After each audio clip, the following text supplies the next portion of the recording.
ನಮಸ್ಕಾರ. ವಿಶೇಷ ಕಾರ್ಯಕ್ರಮಕ್ಕೆ ಆತ್ಮೀಯವಾದಂತಹ ಸ್ವಾಗತ. ನಾನಿದ್ದೀನಿ ನಿಮ್ಮೊಟ್ಟಿಗೆ ಆದರ್ಶಿನಿ. ಆ್ಯಂಡ್ ನನ್ನೊಟ್ಟಿಗೆ ಇರೋರಿಗೆ ಸ್ಪೆಷಲ್ ಇಂಟ್ರೊಡಕ್ಷನ್ ಬೇಕಾಗಿಲ್ಲ, ಬಿಕಾಸ್ ಅವರೇ ಸ್ಪೆಷಲ್. ಬಟ್ ಅಂದರೂ ಕೂಡ ನಂದೊಂದು ಇಂಟ್ರೊಡಕ್ಷನ್ ಲೈನ್ ಬೇಕೇ ಬೇಕು ಅಂತ ಮಾಡ್ಕೊಬಂದಿದ್ದೀನಿ. ಎಸ್, ಇವ್ರು ಬಂದು 3G ಅಂದರೆ ಒಂದು ದೊಡ್ಡ ಮನೆಯ ಮೊಮ್ಮಗ.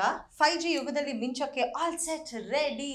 ಇವರ ಕಣ್ಣಲ್ಲಿ ಕನ್ನಡಾಭಿಮಾನಿಗಳು ಅಪ್ಪು ಸರ್ ಅನ್ನ ಕಾಣ್ತಿದ್ದಾರೆ. ಇಟ್ಸ್ ನನ್ ಅದರ್ ದೆನ್ ಯುವ ರಾಜ್ಕುಮಾರ್ ಅವರಿದ್ದಾರೆ. ಆ್ಯಂಡ್ ಅವರ ಜೊತೆಗೆ ಇನ್ನೊಬ್ಬರಿದ್ದಾರೆ. ಇವರ ಪಕ್ಕದಲ್ಲಿ ಇರೋರ ಬಗ್ಗೆ ಇಂಟ್ರೊಡಕ್ಷನ್ ಬೇಕೇ ಬೇಕು. ಮೈಸೂರಿಂದ ಬೆಂಗಳೂರಿಗೆ ಸೈ ಅಂತ ಬಂದಿದ್ದಾರೆ. ಸೊ ಲೂಸಿಯಾ 2 ಅವ್ರು ಮಾಡಿರುವಂಥ ಇಲ್ಲಿ ತನಕ ಮಾಡಿರುವಂಥ ಎಲ್ಲ ಚಿತ್ರಗಳಲ್ಲಿ ಪೂರ್ಣ ಪಕ್ವತೆ ಉಳ್ಳಂತಹ ಪಾತ್ರಗಳಿಂದ ಎಲ್ಲರ ಹೃದಯವನ್ನ ಗೆದ್ದಿದ್ದಾರೆ. It is none other than Poorna Chandra Mysuru ಅವರಿದ್ದಾರೆ. ನಮಸ್ಕಾರ. ನಮಸ್ಕಾರ. ನಮಸ್ಕಾರ. ಸೂಪರ್ ಆಗಿದೆ. ಎಂತ ಇಂಟ್ರೊಡಕ್ಷನ್ ಕೊಟ್ರಪ್ಪ ನೀವು. ಖುಷಿ ಆಯ್ತಾ? ನೀವು ಖುಷಿ ಆಗಿದ್ರೆ ನಾನು ಫುಲ್ ದಿಲ್ ಖುಷ್. ಸೊ ಚಿತ್ರದ ಬಗ್ಗೆ ಹೇಳಲೇಬೇಕು. Being Appu sir fan, first ಆ ಜಾಕಿ ಪೋಸ್ಟರ್ ಸರ್, ಏನು ಸರ್ ಅದು, ಏನು ಗಾಗಲ್ಲು ಆ ಪೋಸ್ಟರ್ ಲುಕ್ ಕೊಟ್ಟ ತಕ್ಷಣ ಜನ ಅಲ್ಲೇ ಬಿದ್ದೋದ್ರು 100%. ಸೊ ಆ ಪೋಸ್ಟರಿಂದನೇ ಝೂಮ್ ಮಾಡಿಕೊಂಡು ಚಿತ್ರದ ಬಗ್ಗೆ ಮಾತಾಡೋಣ. ಫಸ್ಟ್ ಎಕ್ಕ ಅಂದ ತಕ್ಷಣ ನನ್ಗೆ ಗೊತ್ತಿರೋದು ಕಾರ್ಡ್ಸ್ನಲ್ಲಿ ಅ ವೆರಿ ಸ್ಟ್ರಾಂಗೆಸ್ಟ್ ಕಾರ್ಡ್. ಕರೆಕ್ಟಾ? ಏಸು ವೆರಿ ಸ್ಟ್ರಾಂಗೆಸ್ಟ್ ಕಾರ್ಡ್ ಅಂತ. ಫಿಲಮ್ನಲ್ಲಿ ಎಕ್ಕಾಗ ಏನಾದರೂ ಬೇರೆ ಎಕ್ಸ್ಪ್ಲನೇಷನ್ ಇದೆಯಾ? ಸೇಮ್ ನೀವು ಹೆಂಗೆ ಹೇಳಿದ್ರಿ, ಎಕ್ಕ ಹೆಂಗೆ ಸ್ಟ್ರಾಂಗೆಸ್ಟ್ ಕಾರ್ಡ್ ಒಂದು ಆಡ್ತಾರೆ, ಅದೇ ಥರ ಪ್ರತಿಯೊಬ್ಬರ ಲೈಫಲ್ಲಿ ಅವರೇ ಎಕ್ಕ. ಅದೇ ಥರ ಈ ಕ್ಯಾರೆಕ್ಟರ್ ಮುತ್ತುಗೆ ಅವನೇ ಎಕ್ಕ. ಅಂದರೆ ಇಡೀ ಕಥೆಯಲ್ಲಿ is the strongest card. In fact ನೀವು ಸಿನಿಮಾ ನೋಡಿದಾಗಲೂ ಆ ಎಕ್ಕಾದು ಅಂದರೆ ಆ ಏಸ್ದು ಇಂಪಾರ್ಟೆನ್ಸ್ ಬರುತ್ತಲ್ಲ ಒಂದು ಶೋ ವಿನ್ ಮಾಡೋಕ್ಕಾಗಲಿ, ಸೇಮ್ ವೇ ಮುತ್ತು ಕ್ಯಾರೆಕ್ಟರ್ದು ಅದೇ ಥರನೇ. ಸೊ ಫಸ್ಟ್ ಪೋಸ್ಟರ್ ನೀವು ರಿಲೀಸ್ ಮಾಡಿದಾಗ ರಕ್ತ, ಕೈಯಲ್ಲಿ ಕೋಳ, ಅದೆಲ್ಲ ಏನು ಗುರು ಏನು ಮಾಡ್ತಾ ಇದ್ದಾರೆ, what is he up to ಅನ್ನೋ ಪ್ರಶ್ನೆ ಎಲ್ಲರಿಗೂ ಕಾಣಿಸ್ತು.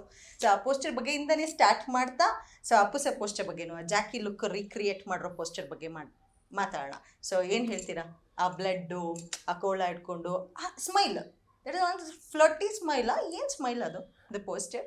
ಅಂದರೆ ಈ ಕ್ಯಾರೆಕ್ಟ್ರಲ್ಲಿ ಒಂದು ಇನ್ನೋಸೆನ್ಸ್ ಇದೆ. ನಾವು ಇಡೀ ಟೀಸರಲ್ಲಿ ಹೇಳಿದಾಗ್ಲೂ ಪ್ರತಿಯೊಬ್ಬ ಮನುಷ್ಯನಲ್ಲೂ ಮಗು ಮತ್ತು ಮೃಗ ಇರುತ್ತೆ ಅಂತ. ಸೊ ನೀವು ಆ ಪೋಸ್ಟಲ್ಲಿ ನೀವು ಹೇಳ್ದಂಗೆ ಅಫ್ಕೋರ್ಸ್ ತುಂಬ ಜನ ಅದು ಗಮನಿಸಿಲ್ಲ, ಬಟ್ ನೀವು ಗಮನಿಸಿದ್ದೀರಾ, ಸ್ಮೈಲ್ ಇದೆ ಅಲ್ಲ. ಸೊ ಅಂಥ ಒಂದು ರಾಕ್ಷಸ ಥರ ಇರೋನು, ಫುಲ್ ರಕ್ತ ಇದ್ರು ಅವನಲ್ಲಿ ಒಂದು ಇನ್ನೋಸೆನ್ಸ್ ಇದೆ ಅಲ್ಲ, ಆ ಇನ್ನೋಸೆನ್ಸೇ ಆ ಸ್ಮೈಲು. ಸೊ ಜಾಕಿ ಲುಕ್ನ ರಿಕ್ರಿಯೇಟ್ ಮಾಡಿದಾಗ ಹೇಗಿತ್ತು ಆ ಎಮೋಷನು, ಆ ಕನೆಕ್ಷನು? ಅಫ್ಕೋರ್ಸ್ ಅಂದರೆ ಜಾಕಿ ಸಿನಿಮಾಯಿಂದ ಸಾಕಷ್ಟು ಜನ ಇನ್ಸ್ಪೈರ್ ಆಗಿದ್ದಾರೆ. ಸುಮಾರು ಜನ ಫಿಲ್ಮ್ ಮೇಕರ್ಸ್ ಆಗಲಿ, ಆರ್ಟಿಸ್ಟ್ ಆಗಲಿ. ಅದೇ ಥರ ನಮಗೂ ಫಿಲಿಮಲ್ಲಿ ಒಂದು ಸಿಚುವೇಶನ್ ಇದೆ. ಅಂದರೆ ಆ ಥರ ಒಂದು ಗೆಟಪ್ ಹಾಕೋಕ್ಕೆ ಒಂದು ಕಾರಣ ಇದೆ. ಸೊ ಅವಾಗ ನಾವು ಲುಕ್ ಅಂದಾಗ ಜಾಕಿ ಲುಕ್ದು ಇನ್ಸ್ಪೈರ್ ಆಯಿತು. ಬಟ್ ಕತೆಗೂ ಜಾಕಿ ಕತೆಗೂ ಏನು ಸಂಬಂಧ ಇಲ್ಲ, ಅದು ಬರೋ ಸಿಚುವೇಶನ್ನೇ ಡಿಫ್ರೆಂಟ್. ಸಂಬಂಧ ಇದೆ ಅನ್ನಿಸ್ತಾ ಇದೆಯಲ್ಲ. ಎಕ್ಕ ರಾಜ ರಾಣಿ ನನ್ನ ಕೈಯೊಳಗೆ, ಅದರಲ್ಲೂ ಎಕ್ಕ ಇದೆ. ಫಿಲ್ಮ್ ಟೈಟಲ್ಲೇ ಎಕ್ಕ, ಪೋಸ್ಟರ್ನಲ್ಲೂ ಜಾಕಿ ಲುಕ್ ರೀಕ್ರಿಯೇಟ್ ಆಗಿದೆ. ಸೊ ಈ ಕ್ವೆಶ್ಚನ್ಗೆ ನನಗೂ ಅದೇ ಆಶ್ಚರ್ಯಪ್ಪ, ಹೆಂಗೆ ಎಲ್ಲ ಒಂದು ಸಿನಿಮಾಗೆ ಕೂಡ್ ಬಂತು ಅಂತ. ಬಟ್ ಅಫ್ಕೋರ್ಸ್ ನೀವು ಖುಷಿ ಪಡ್ತೀರ ಅಂದ್ರೆ ನಮ್ಗೆ ಅದೇ ಸಂತೋಷ. ಇನ್ನು ಕನೆಕ್ಷನ್ಸ್ ತುಂಬಾ ಇದೆ, ಅದ್ರ ಬಗ್ಗೆನೂ ಹೇಳಿ. ಅದನ್ನ ಹೇಳ್ತೀನಿ, ಬಟ್ ಅದಕ್ಕಿಂತ ಮುಂಚೆ ಡ್ಯಾಡಿ ಬಗ್ಗೆ ಮಾತಾಡೋಣ. Hi daddy. ಎಲ್ಲವೂ ಬಹಳ ಅಪ್ಪಾಗಿದೆ ಇವಾಗ. ಅಂದ್ರೆ ಟೆನ್ಷನ್, ಒಂದು ಕ್ಯೂರಿಯಾಸಿಟಿ ಮತ್ತು ಒಂದು ಅಲ್ಲ, ಒಂದ್ ನಿಮಿಷ ಡ್ಯಾಡಿ ಬಗ್ಗೆ ಮಾತಾಡೋಕ್ಕಿಂತ ಮುಂಚೆ ಸರ್ ಏನಾದ್ರು ಕ್ಲಾಸ್ ತಗೊಂಡ್ರಾ? ನೀವೇನಾದ್ರು ಕ್ಲಾಸ್ ತಗೊಂಡಿದ್ರ ಸರ್ಗೆ? ಯಾವ ತರ ಅಂದ್ರೆ ನೀವು ಕ್ಯಾಬ್ ಡ್ರೈವರ್ ಆಗಿದ್ರಲ್ವಾ ನಿಮ್ದು ಹಳೆ ಮೂವಿ? ಕರೆಕ್ಟ್. ನಾನು ಆ ಫಿಲ್ಮ್ ಅಲ್ಲಿ ಕ್ಯಾಬ್ ಡ್ರೈವರ್, ಮರ್ಯಾದೆ ಪ್ರಶ್ನೆ ಕ್ಯಾಬ್ ಡ್ರೈವರ್. ಸೊ ಏನಾದ್ರು ಹೇಳಿದ್ರಾ? ಇಲ್ಲ ಅವ್ರು ಸಖತ್ ಓಡಿಸ್ತಾರೆ. ಟಿಪ್ಸ್ ಅಟ್ ಲೀಸ್ಟ್ ಟಿಪ್ಸ್ ಕೊಟ್ಟಿಲ್ಲ, ಏನಿಲ್ಲ. ನಂದ್ರಲ್ಲಿ ಒಂದೇ OTP ವರ್ಕ್ ಆಯ್ತು, ಇದ್ರಲ್ಲಿ ಅವ್ರದ್ದು 2 OTP ವರ್ಕ್ ಆಗಿದೆ. ಅಲ್ವಾ, ಲಕ್ಕಿ. ಎಲ್ಲದ್ರಲ್ಲೂ you are lucky. So coming down to ನಿಮ್ಮ ಪಾತ್ರದ ಬಗ್ಗೆ ಮಾತಾಡೋದಾದ್ರೆ, ಡ್ಯಾಡಿ ಅನ್ನುವಂಥ ಪಾತ್ರ ಅಂಡ್ ಹಾಡನ್ನ ನೋಡಿದ್ರು ಕೂಡ ಸ್ವಲ್ಪ ಕಾಮಿಡಿ ಪ್ಲಸ್ ರೌಡಿ. ಸೊ ಹೇಗೆ ಆ ಮೂಡ್ ಹೇಗೆ ಸೆಟ್ ಮಾಡ್ಕೊಂಡ್ರಿ ಪಾತ್ರಕ್ಕಾಗಿ? ಅಂದ್ರೆ ಬೇಸಿಕಲಿ ನಾವು ಒಂದು ಸ್ಕ್ರಿಪ್ಟ್ ಹೇಳಿದಾಗ ಅಥವಾ ಒಂದು ಕತೆ ಹೇಳಿದಾಗ ಒಂದು ಪಾತ್ರದ ಬಗ್ಗೆ ನಮ್ದೊಂದು ಇಮ್ಯಾಜಿನೇಷನ್ ಇರುತ್ತಲ್ಲ. ಸೊ ಇದ್ರ ಒಂದು ವೈಬ್ರೆನ್ಸಿ ಇತ್ತು ಅಂತ ನನಗೆ ಗೊತ್ತಾಗ್ತಿತ್ತು. ಅಂದರೆ ಮತ್ತೆ ರೋಹಿತ್ ಹೇಳಿದರು, ಇದು ಸಖತ್ ವೈಬ್ರೆಂಟ್ ಆಗಿರೋ ಕ್ಯಾರೆಕ್ಟರ್, ಪೂರ್ಣ ಎನರ್ಜಿ ಬೇರೆ ಲೆವೆಲ್ ಇರಬೇಕು ಅಂತ. ಸೊ ಫಸ್ಟ್ ಡೇ ಬಂದಾಗ ನಾವು ಒಂಚೂರು ಹಿಂಜರಿತಾ ಇರ್ತೀವಿ, ಕೆಲವೊಂದು ತೀರಾ ಬ್ರಾಡಾಗಿ ಮಾಡೋದಕ್ಕೆ ಅಥವಾ ಓವರ್ ದ ಟಾಪ್ ಹೋಗೋದಕ್ಕೆ ಸ್ವಲ್ಪ ಹೆದರ್ಕೊಂತಿರ್ತೀವಿ. ಬಟ್ ರೋಹಿತ್ ಫಸ್ಟ್ ಡೇ ಬಂದಲ್ಲೇ ಟ್ಯೂನ್ ಸೆಟ್ ಮಾಡಿಬಿಟ್ರು, ಈ ಕ್ಯಾರೆಕ್ಟರ್ ಹಿಂಗೆ ಇರುತ್ತೆ, ಇದು ಮಾಡುತ್ತೆ ಅಂತ. ಪಾಪ ಅವರೊಬ್ರು ವಯಸ್ಸಾದವ್ರು ಬಂದಿರೋ, ಅವ್ರು ಹಿಡ್ಕೊಂಡೆಲ್ಲ ಹಿಂಗೆಲ್ಲ ಮಾಡಿ ಕೆನ್ನೆಲ್ಲ ಗಿಣ್ಣು ಮಾಡಿ ಮುತ್ಕೊಟ್ಟು ಹೋಯ್ತಾ ಇರುವಂತಾದ್ರು. ಸೊ ಹಾಗೆ ಡೈರೆಕ್ಟ್ರಿಗೆ ಒಂದು ಕ್ಲಾರಿಟಿ ಇರುತ್ತಲ್ಲ, ವಿಷನ್ ಇರುತ್ತಲ್ಲ, ಅವ್ರ ಕನ್ವಿಕ್ಷನ್ಗೆ ನಮ್ಮನ್ನು ನಾವು ಕೊಟ್ಕೊಂಡಾಗ that will come out really well. So ಆಮೇಲೆ ಇವ್ರ ಪಾತ್ರ ಜೊತೆಗೆ ಇವ್ರ ಪಾತ್ರಕ್ಕೆ ಅಂದರೆ ಇವ್ರ ಪಾತ್ರ ತುಂಬ ಸಟಲ್ ಆಗಿ ಒಂದು ರೇಂಜಲ್ಲಿ ಹೋಗ್ತಾ ಇರುತ್ತೆ. ಅದ್ರ ಮೇಲೆ ಓವರ್ ದ ಟಾಪ್ ಒಂದು ಹೋಗ್ತಾ ಇರಬೇಕಲ್ಲ ಏನಾದ್ರು ಒಂದು. ಸೊ ಅದು ನನ್ನ ಪಾತ್ರದ ಕೆಲಸ ಮಾಡ್ತಾ ಹೋಗುತ್ತೆ. ಓಕೆ, ಸೊ ಹೇಗಿತ್ತು ಯುವ ಅವ್ರ ಜೊತೆ ವರ್ಕ್ ಮಾಡೋದು ಹೇಗಿತ್ತು, ಯುವ ರಾಜ್ಕುಮಾರ್ ಅವ್ರ ಜೊತೆ ವರ್ಕ್ ಮಾಡೋದು ಹೇಗಿತ್ತು? ಬಹಳ ಚೆನ್ನಾಗಿತ್ತು. ಅಂದ್ರೆ ಡಿಫರೆನ್ಸ್ ಇದೆಯಾ ಎರಡರಲ್ಲಿ? ಯುವ ಯುವ- ಅಂದ್ರೆ ಹೇ ಹಾಯ್ ಹಾಯ್ ಯುವ- ಆ ಥರದ್ದೆಲ್ಲ ಇತ್ತಾ?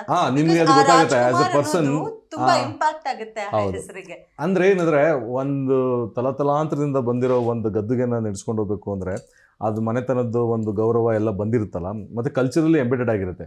ಸೊ ಅದಷ್ಟು ನಿಮಗೆ ಕಾಣ್ತಾ ಹೋಗುತ್ತೆ ಅವ್ರು ಮಾತಾಡೋ ರೀತಿ ಅಥವಾ ನಡೆಸ್ಕೊಳ್ಳೋ ರೀತಿ.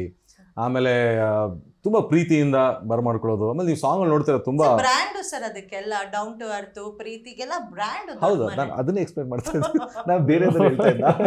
ಇಲ್ಲ ನಾನು ಅದಕ್ಕೆ ಕೊಂಚ Okay. ಒತ್ತು ಕೊಟ್ಟೆ, ಸರಿ, okay. ಮಾಡಿದೆ ಅಷ್ಟೇ. ಸರಿ ಆಯ್ತು. ಹಿಂಗೆ ಅಂದ್ರೆ ನೀವು ಹೇಳ್ದಂಗೆನೆ ಆ ಬ್ರ್ಯಾಂಡ್ಗೆ ಒಂದು ವ್ಯಾಲ್ಯೂ ಇದೆಯಲ್ಲ, ಸೊ ಅದ್ರ ಜೊತೆ ಒಂದಷ್ಟು ಗುಣಗಳು ಬಂದಿರುತ್ತಲ್ಲ, ಸೊ ಅದು ಅವರಲ್ಲಿ ಕಾಣುತ್ತೆ. ಆಮೇಲೆ is very nice, very sweet. So ಆದ್ಮೇಲೆ ವರ್ಕ್ ಮಾಡೋದು ತುಂಬ ಈಸಿ ಹಂಗಿದ್ದಾಗ. ಸೊ ಆಮೇಲೆ ಖುಷಿ ಕೂಡ. ನಾನು ಶಿವಣ್ಣ ಅವ್ರ ಜೊತೆ ವರ್ಕ್ ಮಾಡಿದ್ದೆ ಟಗರಲ್ಲಿ. ಸೊ ಇವಾಗ ಇವ್ರ ಜೊತೆ ವರ್ಕ್ ಮಾಡ್ತಾ ಇದ್ದೀನಿ. So it's a nice feeling. Okay, so ಹೇಗಿತ್ತು? ಸಖತ್ ಮಜಾ. ಈ ಅಪ್ಪ ಅಂದ್ರೆ ಮಜಾ ಫಸ್ಟ್ ಆಫ್ ಆಲ್, ಇವ್ರಂದ್ರೆ ಮಜಾ. ಅಂಡ್ ಈ ಫಿಲಿಮ್ ಅಲ್ಲಿ ನಮ್ ಕಾಂಬಿನೇಷನ್ ಮಾತ್ರ ಆಡಿಯನ್ಸ್ ಸಖತ್ ಮಜಾ ಕೊಡುತ್ತೆ. ಇವ್ರು ಹೇಳ್ದಂಗೆ ಸಿಕ್ಕಾಬಟ್ಟೆ ವೈಬ್ರೆಂಟ್ ಕ್ಯಾರೆಕ್ಟರ್ ಇವ್ರದ್ದು. ಅಂದ್ರೆ ಮಾತಾಡ್ತಿರ್ತಾರೆ, ಏನ್ ಮಾಡ್ತಾರೆ, ಒಂದ್ ಶಾರ್ಟ್ ಅಲ್ಲೂ ನೀವು ಸುಮ್ಮನೆ ನಿಂತ್ಕೊಂಡು ನೀವು ನೋಡೋದೇ ಇಲ್ಲ, ಏನೋ ಒಂದು ಮಾಡ್ತಾನೆ ಇರ್ತಾರೆ. ಸೊ ಅದೇ ತರ ನನ್ನ ಕ್ಯಾರೆಕ್ಟ್ರು ನೀವು ಹೇಳ್ದಂಗೆ ಇನ್ನೋಸೆಂಟ್ ಅಲ್ವಾ.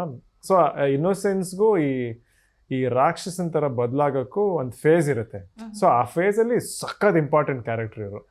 ಆ್ಯಂಡ್ ಎಷ್ಟು ಮಜಾ ಮಾಡಿದೀವಿ ನಾವು ಲೈಕ್ ಶೂಟಿಂಗಲ್ಲಿ ಅಂದರೆ ಅದು ನಿಮ್ಮ ಸ್ಕ್ರೀನ್ ಮೇಲೆ ನೋಡಿದಾಗ ಆ ಮಜಾ ಕಾಣಿಸುತ್ತೆ. ಅಂದರೆ ಬಿಯಾಂಡ್ ಸ್ಕ್ರೀನ್ ನಾವು ಎಷ್ಟು ಚೆನ್ನಾಗಿರ್ತೀವಿ ಜೊತೆಗೆ, ಮತ್ತು ಎಷ್ಟು ಈಸಿ ಆಗಿರುತ್ತೆ ವರ್ಕ್ ಮಾಡೋದು, ಅದು ನಿಮ್ಮ ಸ್ಕ್ರೀನ್ ಮೇಲೆ ಕಾಣುತ್ತೆ.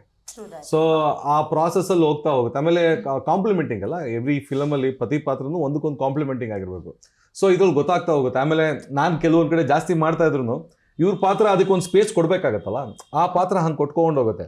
ಸೊ ಅಲ್ಲಿ ನನ್ನ ಪಾತ್ರ ಎಲಿವೇಟ್ ಆಗೋದ್ರ ಜೊತೆಗೆ ಈ ಪಾತ್ರದ್ದು ಅದಕ್ಕಿಂತ ಜಾಸ್ತಿ ಎಲಿವೇಟ್ ಆಗ್ತಾ ಹೋಗುತ್ತೆ. ಯಾಕೆಂದರೆ ಈ ಪಾತ್ರ ನಾವು ಇವ್ರು ಹೇಳ್ದಂಗೆ ಒಂದು ಇನ್ನೋಸೆನ್ಸ್ ಫೇಸಿಂದ ಒಂದು ರಾಕ್ಷಸ ಪಾತ್ರಕ್ಕೆ, ಅಂದರೆ ರಾಕ್ಷಸಕ್ಕೆ ನಾವು ಹೋಗ್ತಾನೆ. ಸೊ ಆ ಚೇಂಜ್ ಓವರ್ ಇದೆಯಲ್ಲ, ಅದು ತುಂಬ ಸಟಲ್ಲಾಗಿ ಹಿಂಗೆ ಹೋಗಬೇಕು. ಸೊ ಅದು ನಿಮಗೆ ಸಿನಿಮಾದಲ್ಲಿ ನಿಮ್ಗೆ ತುಂಬ ನಿಚ್ಚಳವಾಗಿ ಕಾಣುತ್ತೆ. ಒಬ್ಬ ಮನುಷ್ಯ ಒಬ್ಬ ಇನ್ನೋಸೆಂಟ್ ಆಗಿದ್ದವನು ಹಾಗೆ ಹೆಂಗೆ ಬರ್ತಾನೆ ಅಂತ. ಅದರಲ್ಲಿ ನನಗೆ, ನಾನು ಇವ್ರು ಪ್ರೀವಿಯಸ್ ಸಿನಿಮಾ ಕೂಡ ನೋಡಿದ್ದೀನಿ, ಈ ಸಿನಿಮಾನ ನೋಡಿದ್ದೀನಲ್ಲ. ಸೊ ಆ್ಯಸ್ ಆ ಫಿಲಮಲ್ಲಿ ಇದ್ದಿದ್ದು ತುಂಬ ಸೀರಿಯಸ್ ಪಾತ್ರ, ಇದರಲ್ಲಿ ಮಜಾ ಮಾಡಿದ್ದಾರೆ ಇವರು. ಅದು you can see it on the screen. ಅಂದರೆ enjoyed the whole process of it. So ಆ ಮಗು ಜೊತೆ ಇರ್ಬೋದು, ಆಮೇಲೆ ನಮ್ಮ ಜೊತೆ ಇರ್ಬೋದು, ಎಲ್ಲವೂ ನಿಮ್ಗೆ you will start accepting him more. Okay, yeah